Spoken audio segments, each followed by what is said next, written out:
Assalamualaikum warahmatullahi wabarakatuh. Halo semuanya, jumpa lagi dengan saya Chow Sing Sing, kurator dari Podcast Horror Night Story. Halo, apa kabar semuanya? Semoga kalian semua sehat-sehat ya. Dan seperti biasanya, pada malam hari ini saya kembali dan akan menghadirkan sebuah kisah mistis untuk kalian semua. Kisah mistis kali ini saya datangkan dari tweet Twitternya Mas Agil Saputra tentang teluh yang bermedia tanah kuburan. Seperti apa kisahnya? Mari kita simak. Kata Siti dan Setana diambil dari bahasa Jawa Kromo Injil, yang berarti Siti artinya tanah dan Setana artinya kuburan atau makam. Media yang digunakan dalam sihir ini adalah tanah kuburan, dan konon efeknya tidak bisa diprediksi. Bisa ringan dan bisa juga menjadi sangat ganas. Kali ini saya akan menceritakan tentang korban dari teluh Siti Setana itu, yang dialami oleh sebuah keluarga di tahun 91. Kejadian janggal, seram dan tragis terjadi pada keluarga ini. Temanggung 1991. Sebut saja Baskoro, kepala di keluarga ini, dan Sartika istrinya. Mereka mempunyai dua orang anak. Yang pertama namanya Romi, 16 tahun, dan adik perempuannya Yuli, 10 tahun. Baskoro dan istrinya mempunyai usaha toko sembako di sebuah ruko kontrakan yang letaknya tidak jauh dari rumahnya. Waktu berlalu, usahanya cukup lancar dan sukses kala itu. Terbukti setelah bertahun-tahun mengontrak, tepatnya di tahun 1992, ia berhasil membeli sebuah rumah. Dan di tahun yang sama Baskoro juga berhasil membeli ruko yang dikontraknya. Usahanya semakin lancar karena rumah barunya terletak lebih dekat dengan ruko tempat ia berjualan. Romi, si anak sulung sekaligus narasumber dari cerita ini, sebenarnya tidak begitu nyaman tinggal di rumah barunya ini karena bangunannya yang tua dan besar. Rasanya seperti rumah angker. Tapi tentunya ia tidak bisa melangkahi keputusan Baskoro ayahnya. Menurut informasi, rumah ini dibeli oleh Baskoro dari sebuah keluarga yang tengah bersengketa. Rumah ini adalah omah candi atau rumah peninggalan orang tua yang hartanya sedang diperebutkan oleh anak-anaknya. Singkat cerita, tinggallah keluarga Baskoro di rumah itu. Bulan demi bulan berlalu, seiring usahanya yang kian berkembang. Mulai terjadilah sesuatu yang mencurigakan.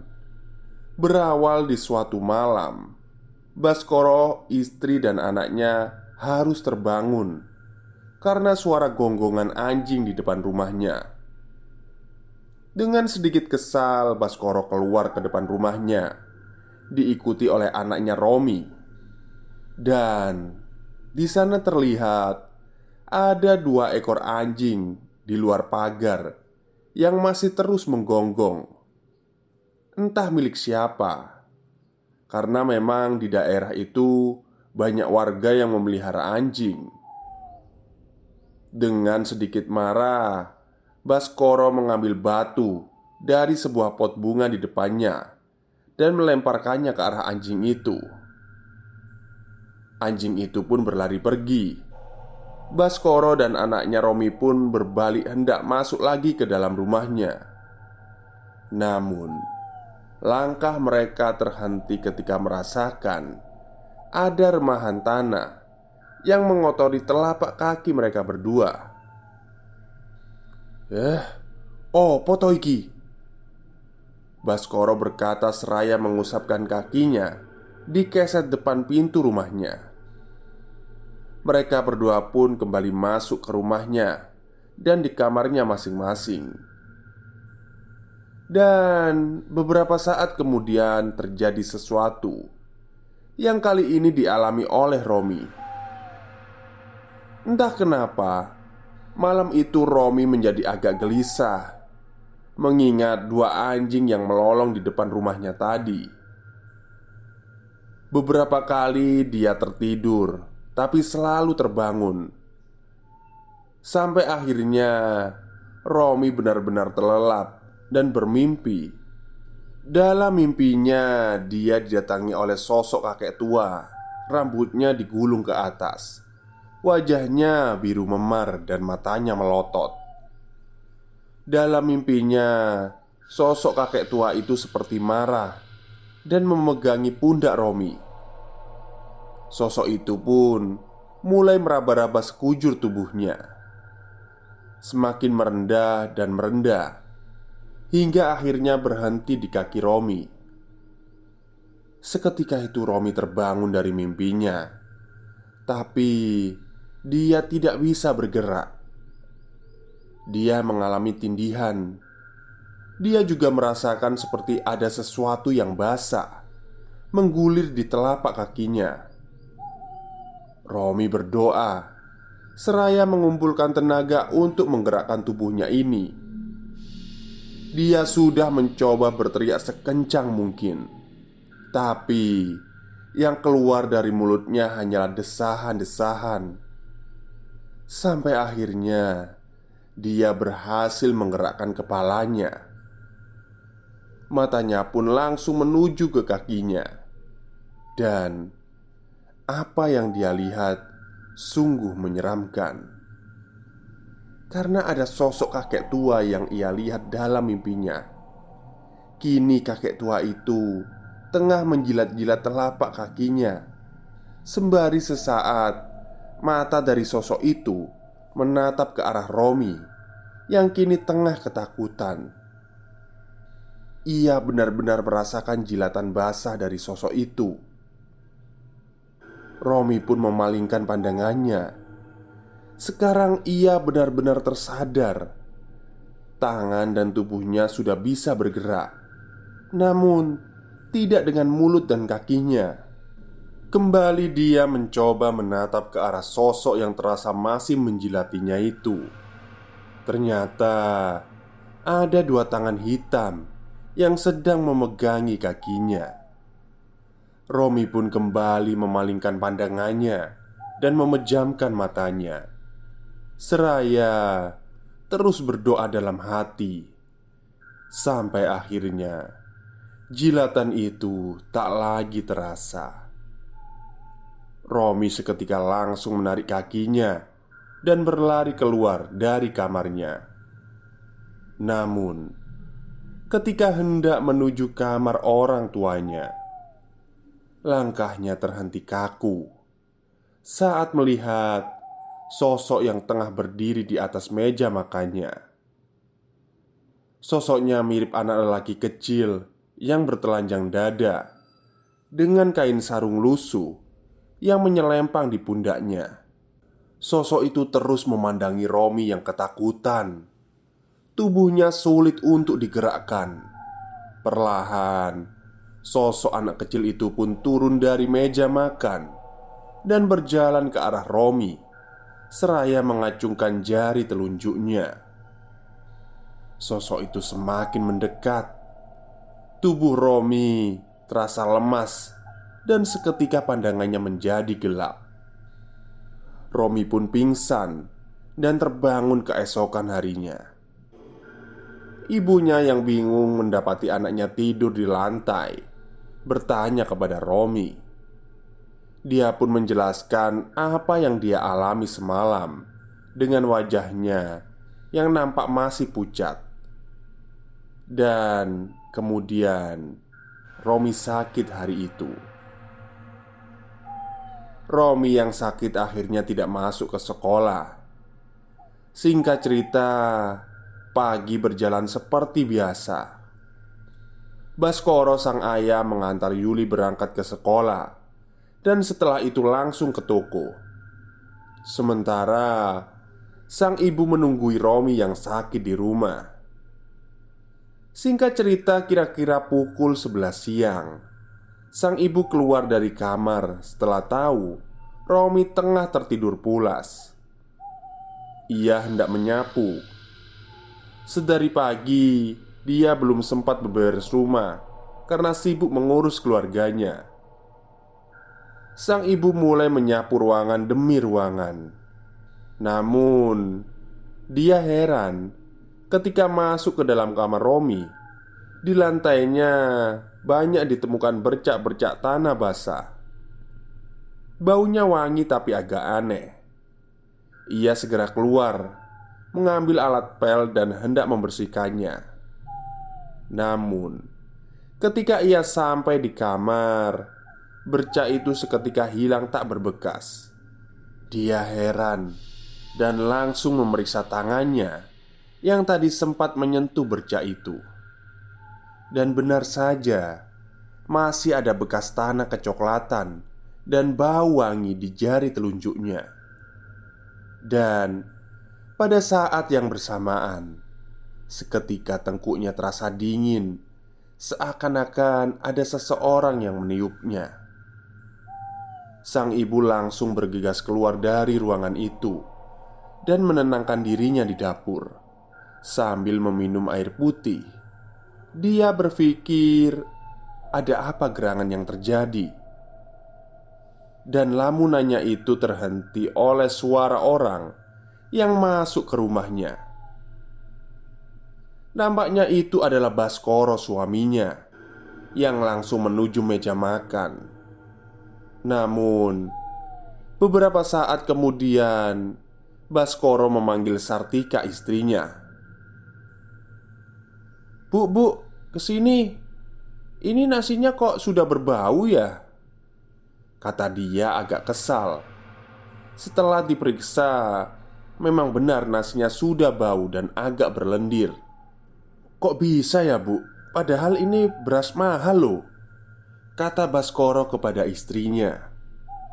Baskoro pun memanggil Supri, supirnya, yang tengah merokok di teras depan rumahnya, untuk membeli nasi bungkus di warung, sekalian menjemput Yuli di sekolah.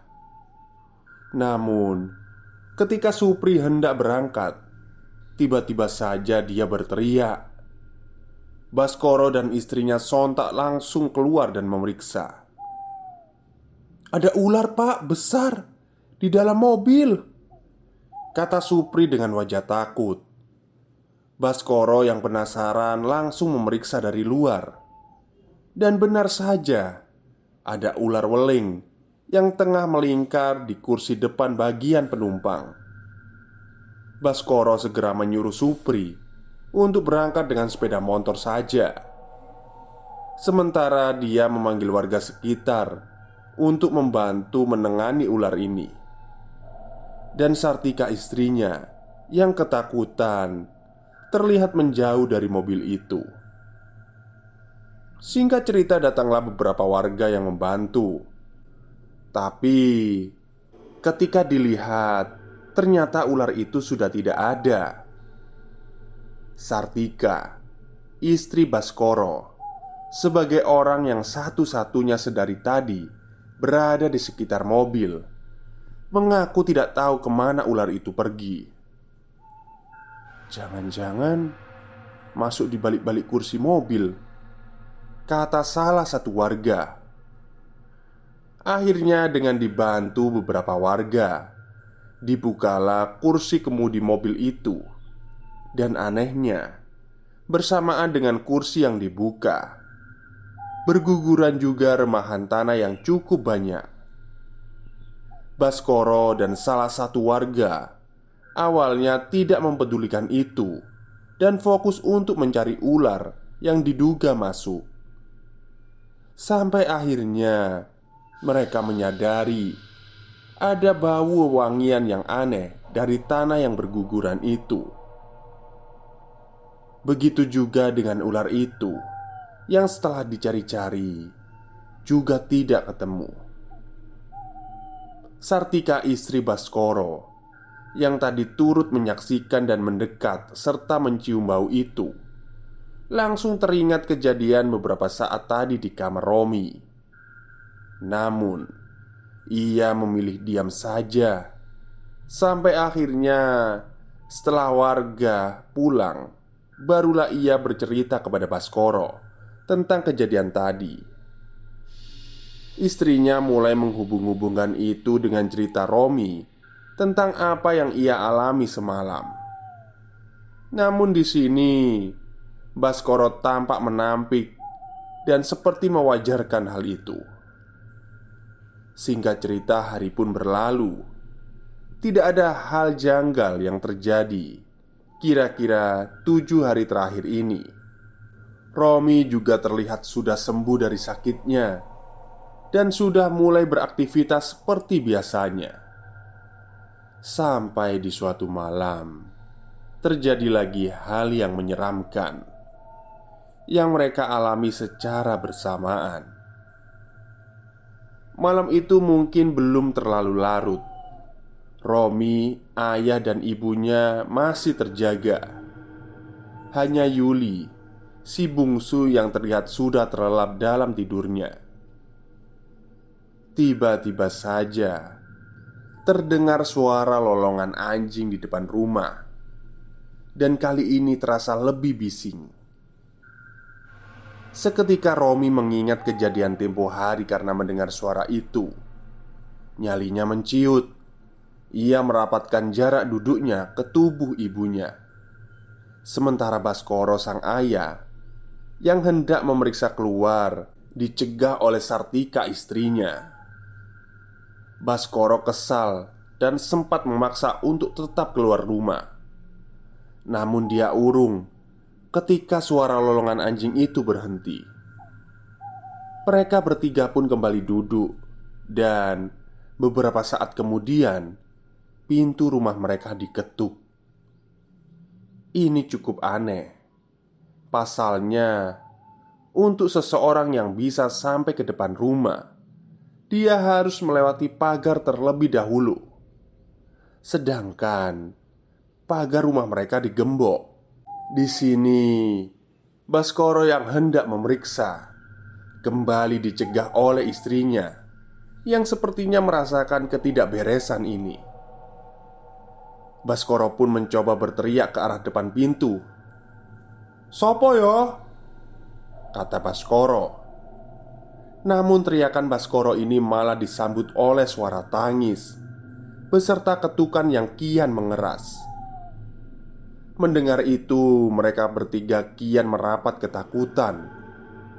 Romi yang tak sengaja memandang ke arah pintu depan sempat melihat bayang-bayang yang berlalu lalang dari celah bawah pintu. Beberapa saat kemudian, setelah ketukan berhenti, suara tangisan itu mulai berpindah-pindah, seakan mengelilingi bangunan rumah itu. Mereka bertiga hanya bisa meringkuk mematung ketakutan di ruang tengah hingga tangisan itu menghilang. Mereka benar-benar terjaga hingga azan subuh berkumandang. Singkat cerita, matahari pun mulai terbit. Lalu lalang kendaraan di depan rumahnya mulai ramai. Baskoro yang sebenarnya menyimpan rasa penasaran perihal tangisan semalam mencoba untuk keluar rumah. Kali ini dia mempunyai perasaan yang tidak enak. Dan benar saja, ketika ia berada di depan rumah, Baskoro melihat bungkusan kain putih sebesar kepalan tangan orang dewasa di teras depannya. Bungkusan itu nampak setengah terbuka karena terlihat tanah yang keluar bercecer dari bungkusan itu. Mungkin bungkusan itu sengaja dilempar dari luar. Dari sini, Baskoro mulai merasa ada yang sedang mempermainkan keluarganya. Baskoro tak berani menyentuh bungkusan itu. Ia segera masuk kembali ke dalam rumah. Terlihat kini suasana yang pasti aneh. Romi anaknya dan Sartika istrinya nampak dia melamun menahan kantuk. Sepertinya mereka semua masih trauma dengan kejadian semalam. Meski begitu, Baskoro tetap mencoba tenang. Ia tetap beraktivitas seperti biasanya, mengantar anak-anaknya ke sekolah dan pergi ke toko. Singkat cerita, sesampainya Baskoro di tempat usahanya, tak disangka di sana juga ditemukan hal yang sama, yaitu bungkusan kain kafan yang berisi tanah. Supri, supirnya yang pertama kali menemukannya, juga tak berani menyentuh. Sebut saja Pak Wahono, salah satu kuli panggul di situ, menghampiri Supri dan Baskoro yang tengah mengamati bungkusan itu. "Wah, mboten beres niku Pak," kata Pak Wahono kepada Supri. Pak Wahono ini sepertinya memang sedikit tahu tentang hal-hal seperti ini. Setelah itu, dengan percaya diri, Pak Wahono pun membuka bungkusan itu, diikuti dengan beberapa orang yang makin berkerumun ingin melihat hal itu. Dan setelah dibuka bungkusan itu, ternyata isinya tanah setengah basah, bunga ziarah, beras kuning, dan yang paling mencengangkan adalah ditemukan juga 2 buah gigi geraham orang dewasa. "Wah, payah ini Pak. Sepertinya ada orang yang tidak suka dengan Bapak," kata Pak Wahono. Ia pun menyarankan Wahono untuk memanggil kiai atau ustadz agar meruqyah tempat ini. Baskoro pun hanya mengangguk, sementara Pak Wahono kembali ke aktivitasnya mengangkut karung beras. Dan selang beberapa lama, hal naas pun terjadi. Baskoro dan Supri sontak tersentak berlari menuju gudang belakang ruko ketika ada beberapa kuli yang berteriak minta tolong. Sesampainya di sana, terlihat 5 baris tumpukan karung beras setinggi kira-kira 5 meter jatuh ke bawah. Salah satu pekerja juga terus saja berteriak menyebut nama Pak Wahono. Ternyata Pak Wahono yang tertimpa tumpukan itu. Mereka semua berjibaku mengangkat karung beras yang menutupi tubuh Pak Wahono itu satu persatu. Harusnya kejadian ini tidak fatal karena barang yang menimpanya itu lunak. Tapi setelah semua karung berhasil diangkat, terlihat Pak Wahono tak bisa bergerak.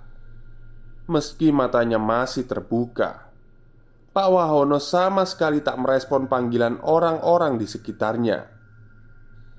Ia terlihat hanya tengkurap dengan wajah menghadap ke sebelah kanan. Supri yang mendekat ingin mengangkatnya, langsung dia dicegah oleh Baskoro. Ia takut bila ada cedera fatal di tubuh Pak Wahono. Ia pun segera memanggil petugas medis.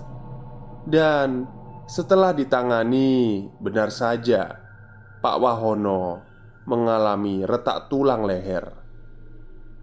Entah ini ada hubungannya atau tidak dengan semua ini. Yang jelas, hal naas ini terjadi dan dialami oleh Pak Wahono, orang yang pertama berani membuka bungkusan itu. Setelah kejadian itu, Pak Wahono harus pensiun dari pekerjaannya. Baskoro mulai merasa ini harus dihentikan. Ia mulai mencari seseorang yang bisa mengatasi hal ini.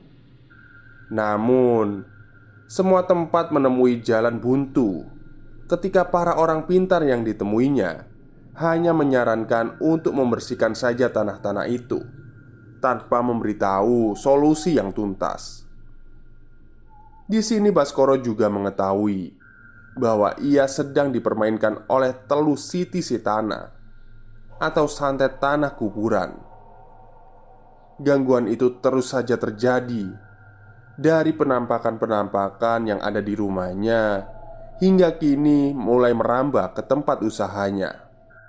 Ada satu kesaksian juga dari salah satu tengkulak langganan di toko sembakonya yang terpaksa pindah tak lagi membeli dagangan Baskoro karena dia bersumpah mengaku sudah seminggu ini toko Baskoro tutup. Padahal Baskoro merasa sama sekali tak menutupnya. Yang ia heran, memang dalam seminggu itu tokonya sangat sepi. Hanya ada beberapa pengecer saja yang datang membeli. Kejanggalan demi kejanggalan mulai membuat Baskoro resah dan uring-uringan. Menurut Romi anaknya, ada sekitar 2 bulan ini sifat ayahnya berubah. Dia selalu emosi. Romi juga sering mendapati ayahnya sering bertengkar dengan ibunya. Entah apa yang diselisihkan. Yang jelas, suasana rumah kini menjadi tidak enak. Seiring dengan itu, Romi pun kembali mengalami kejadian seram yang menakutkan. Begini kejadiannya. Malam itu terjadi perdebatan kecil di antara ayah dan ibunya Romi. Entah apa yang jadi masalah. Yang jelas Romi yang sumpek memutuskan untuk masuk ke kamarnya dengan membanting pintu dengan keras, berharap Baskoro ayahnya dan ibunya yang tengah bertengkar mendengarnya.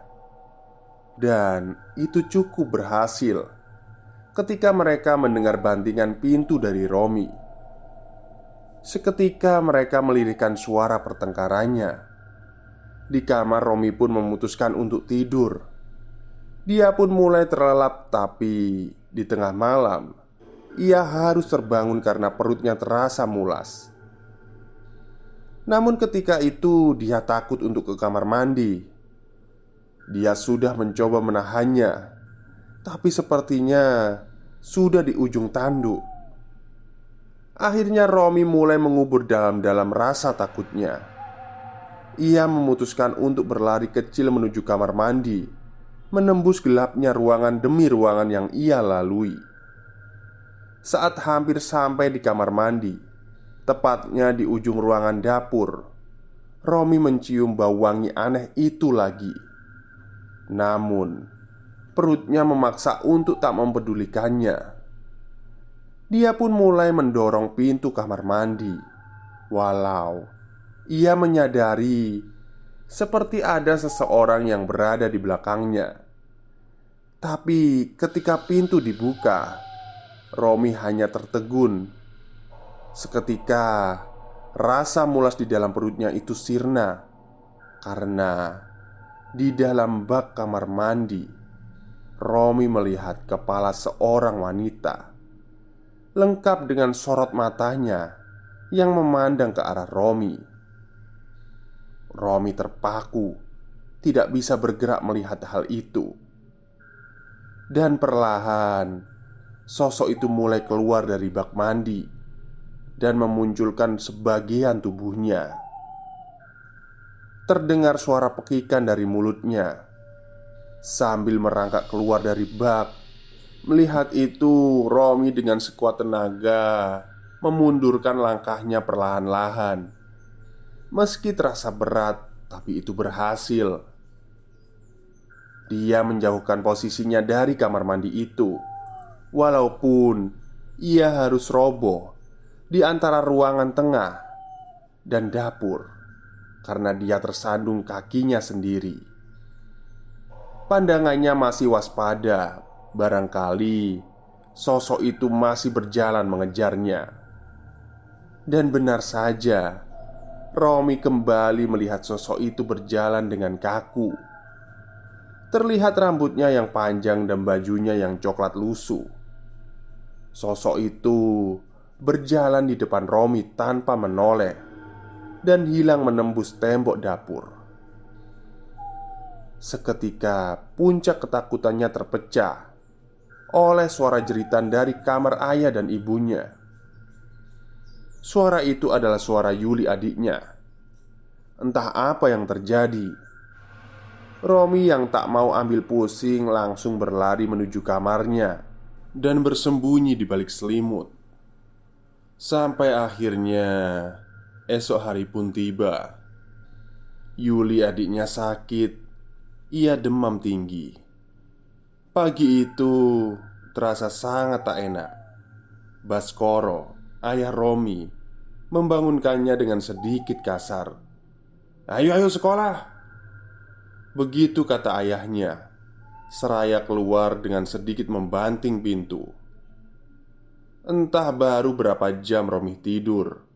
Ia juga tak sempat bercerita tentang kejadian semalam. Ketika berjalan menuju kamar mandi, ingatannya kembali pada kejadian semalam. Romi urung. Lantas ia hanya mengambil sikat giginya saja dan memutuskan untuk cuci muka di wastafel dekat dapur. Ibunya yang tengah menggoreng telur seakan tak peduli anaknya tak mandi. Romi pun segera masuk kamar dan berganti baju dan keluar sembari membawa tasnya. Yang jelas suasana pagi itu tak sehangat dulu sebelum teror hantu-hantu sialan itu. Mungkin itu batin Romi saat ini. Sekarang ia tak sempat sarapan, hanya minum separuh teh hangat yang sudah disiapkan oleh ibunya. Karena Baskoro ayahnya sudah terburu berjalan keluar rumah. Romi menyusul dengan berlari kecil ke depan rumah. Terlihat ayahnya tengah bertolak pinggang memandangi lantai terasnya itu. "Tanah sialan!" Begitu ucap ayahnya sembari menendang bungkusan kain putih yang ternyata ada lagi berserakan di depan teras rumahnya. Ia pun masuk ke dalam mobil diikuti oleh Romi.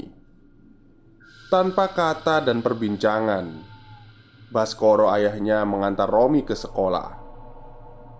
Dengan sedikit ngebut, Baskoro nampak emosi dan tak fokus.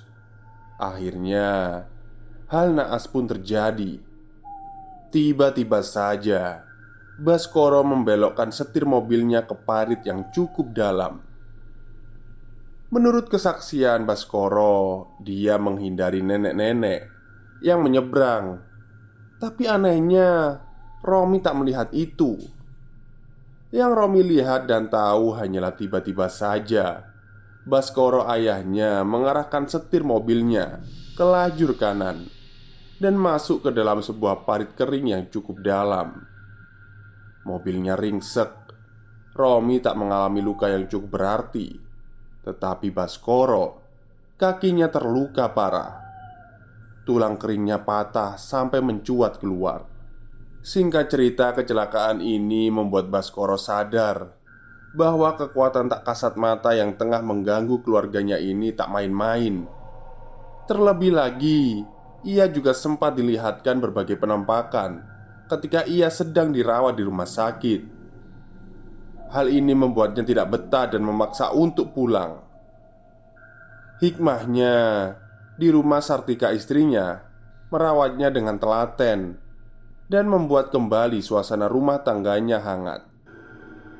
Setelah merangkai kejanggalan demi kejanggalan yang selama ini terjadi, akhirnya hal ini dapat ditangani dengan serius. Ketika ada pengasuh pondok pesantren di daerah dekat toko Baskoro, ternyata selama ini dia mengamati apa yang terjadi. Dengan sukarela, beliau beserta santri-santrinya bermujahadah dan meruqyah toko serta rumah Baskoro. Dan di sini, keluarga Baskoro melihat sendiri, ternyata teluh Siti Setana yang menyerang keluarganya memang tidak main-main. Karena tanah wangi yang diduga sebagai media itu ditemukan di berbagai tempat yang benar-benar tidak terduga, seperti di bawah kasur Romi dan Baskoro, di kendi tempat minum mereka, dan di gentong tampungan air di dapur. Serta yang paling aneh adalah di eternit langit-langit ruang tengahnya.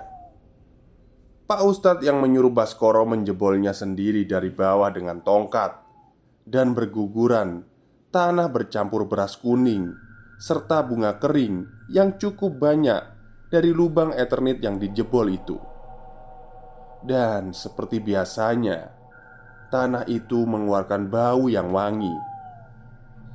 Singkat cerita, teluh Siti Setana ini berhasil diatasi oleh Pak Ustadz yang tidak bisa saya sebutkan namanya itu. Sebagai korban, tentu keluarga Baskoro ingin tahu siapa orang yang menjadi pelakunya. Tapi Ustadz itu hanya berkata, "Ah, itu tidak penting. Yang jelas, Tuhan tidak pernah tidur. Biarkan Tuhan yang membalas dengan caranya sendiri." Beliau juga berkata, "Kalau saya mengatakan siapa pelaku sihir ini, sama saja saya yang menabur benih dendam kepada panjenengan," kata Pak Ustadz sembari menunjuk Baskoro yang sedang di atas kursi roda. Begitulah santet Siti Setana ini berakhir. Mungkin kalau tak segera ditangani, ceritanya akan sangat berbeda. Bahkan tidak menutup kemungkinan akan terjadi hal yang sangat buruk lagi.